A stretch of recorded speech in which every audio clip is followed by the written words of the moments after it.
രണ്ട് സമസ്തകൾക്കിടയിലെ ഐക്യചർച്ചകൾക്ക് നേരത്തെ തന്നെ 2 മുശാവറകളും അംഗീകാരം നൽകിയതും പലതവണ ഒരുമിച്ചിരുന്നതുമാണ്.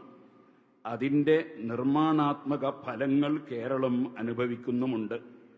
വിശ്വാസപരവും കർമ്മപരവുമായ ആദർശങ്ങളിലൂന്നി സമസ്തയുടെ സ്ഥാപിത ലക്ഷ്യത്തിൽ യോജിച്ച് സൗഹൃദവും ഐക്യവും സാധ്യമാകണമെന്നാണ് നമ്മുടെ താൽപ്പര്യം. അത്തരം ചർച്ചകൾക്ക് ഇനിയും ഞങ്ങൾ സന്നദ്ധവുമാണ്.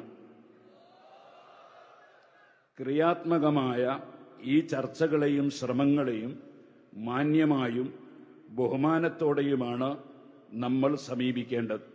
വാക്കുകൾ കൊണ്ടും പ്രവർത്തനങ്ങൾ കൊണ്ടും ഇതിന് വിഘാതമാകുന്ന ഇടപെടലുകൾ ആരുടെ ഭാഗത്തു നിന്നും ഉണ്ടാകാതിരിക്കണം.